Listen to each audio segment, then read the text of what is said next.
आज हम करेंगे article kinetic interpretation of temperature. According to kinetic theory of gases, the pressure P exerted by 1 mole of an ideal gas is given by P is equal to 1/3 rho C square, where rho is equal to mass per unit volume। ठीक है, तो यहाँ पे हमारी equation बन जाएगी P is equal to 1/3 m upon V C square। अब अगर ये V जो आप है नीचे डिनोमिनेटर में है, इसको हम लेफ्ट साइड में ले जाएं तो हमारी इक्वेशन बन जाती है PV is equal to 1/3 MC square. ठीक है, आपने बॉयज लॉ के इक्वेशन जो सिंपल आइडियल गैस इक्वेशन है वो आपने पढ़ी होगी फॉर 1 मोल। जो PV है वो आपका RT के बराबर होता है, तो यहाँ से PV की वैल्यू RT के बराबर अगर लेते हो तो हमारी जो इक्वेशन बन जाएगी 1/3 MC square is equal to RT। ठीक है, यहाँ से C स्क्वायर अगर आप निकालते हो तो ये बन जाएगा 3RT अपॉन M के बराबर। आर आपका कांस्टेंट है, मास आपका कांस्टेंट है, तो इट मीन्स सी स्क्वायर आपका डायरेक्टली प्रोपोर्शनल होगा टेम्परेचर के, या C is directly proportional to root T.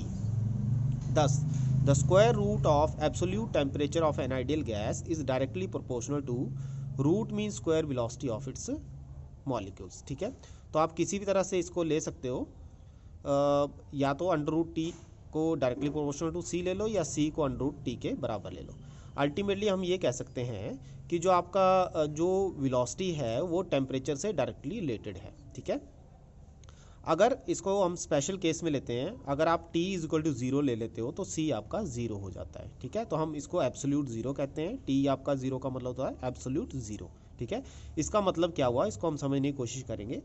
Absolute 0 of temperature may be defined as that temperature at which the root mean square velocity of the gas molecules reduces to 0। ठीक है, ये वो temperature है जिस पे आपके मॉलिक्यूल्स की जो वेलोसिटी है वो आपकी 0 हो जाती है। एवरेज वेलोसिटी कितनी हो जाती है, 0 हो जाती है।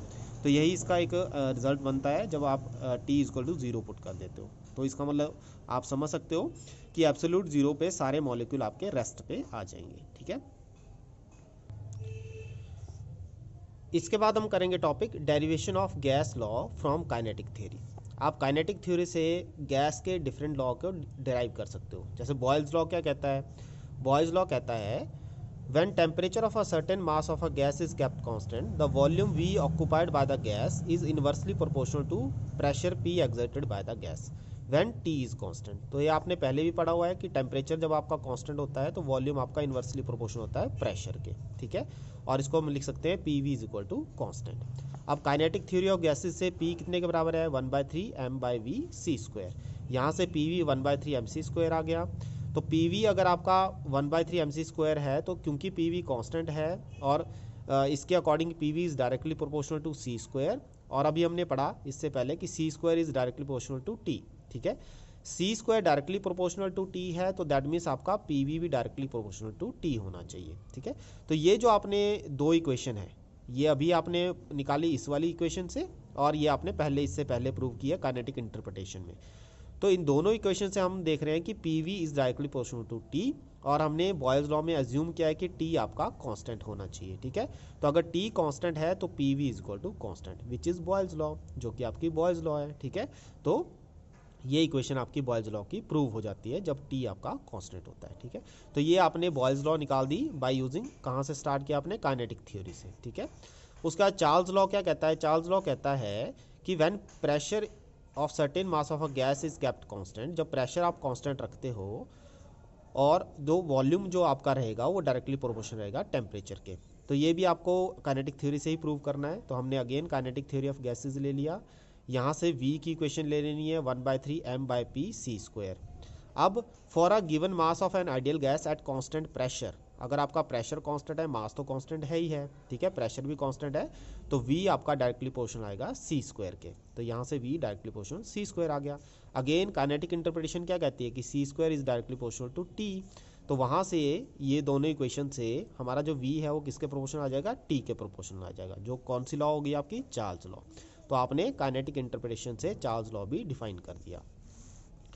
इसके बाद हमारा गेल साक्स लॉ है।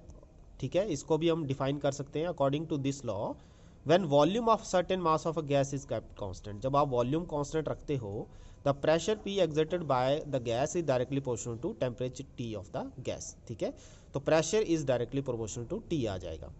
According to kinetic theory of gases, again kinetic theory of gases से स्टार्ट करेंगे। आपने इसमें वॉल्यूम कांस्टेंट रखा है, तो P किसके प्रोपोर्शनल आ जाएगा, सी स्क्वायर के। P सी स्क्वायर के, अगेन सी स्क्वायर होता है T के प्रोपोर्शनल, तो दैट मीन्स P आपका T के प्रोपोर्शनल आ गया, विच इज़ गे-लुसाक्स लॉ, जो आपकी ऊपर आपने प्रूव की है, P directly proportional to T। ठीक है, तो यहाँ इस तरह से हम देखते हैं कि हम काइनेटिक थ्योरी ऑफ इंटरप्रिटेशन से, जो काइनेटिक थ्योरी ऑफ गैसेज है, उससे हम डिफरेंट गैस के लॉ को डिफाइन कर सकते हैं। ठीक है, इसके बाद हम एवोगाड्रो लॉ की बात करें तो एवोगाड्रो लॉ आपको पता ही है कि equal volume of all gases under identical condition of temperature and pressure contain the same number of molecules. तो ये भी हम क्या कर सकते हैं, आप काइनेटिक थ्योरी ऑफ गैसेज से एक्सप्लेन कर सकते हो। हम ले लेते हैं M1 M2, total mass of gas A and B respectively, C1 C2 उनकी रूट में square velocity, M1 M2 mass of each molecule of gas A and B, N1 N2 हो गया आपके number of gas molecules in a given mass of gases. तो total mass आपका कैसे आएगा, M1 N1, आपने ईच मॉलिक्यूल को total number से मल्टीप्लाई किया तो टोटल मास ऑफ गैस आ जाएगा। इसी तरह सेकंड गैस का भी टोटल मास आ जाएगा। अब फर्स्ट गैस के लिए काइनेटिक थ्योरी होगी 1/3 M1/V C1 स्क्वायर, हमने वॉल्यूम दोनों का सेम लिया हुआ है। ठीक है, तो इसमें M2/V और C2 स्क्वायर उसकी root mean square velocity second वाली गैस की। अब प्रेशर दोनों केस में इक्वल है, तो आपका प्रेशर इक्वल होने की वजह से हम एट सेम प्रेशर की बात की, हमने कंडीशन रखी है सेम टेम्परेचर प्रेशर, तो ये इक्वेशन आपस में इक्वल होनी चाहिए। जब ये इक्वल होंगी तो यहाँ से M1 C1 स्क्वायर आ जाएगा M2 C2 स्क्वायर, तो ये एक आपकी एक इक्वेशन बन जाएगी। फिर ये कहता है कि as a gases are at same temperature, तो उनकी काइनेटिक एनर्जी भी इक्वल होनी चाहिए। तो फर्स्ट गैस की काइनेटिक एनर्जी और सेकंड गैस की kinetic energy, average kinetic energy equal होनी चाहिए। That means half M1 C1 square should be equal to half M2 C2 square. अब ये M1 M2 आपने स्मॉल लेने ईच मॉलिक्यूल के। ठीक है, फिर आपने इन दोनों इक्वेशन को डिवाइड करना है। जब आप इनको डिवाइड करोगे तो C1 स्क्वायर से C1 स्क्वायर कट जाएगा, C2 स्क्वायर से C2 स्क्वायर।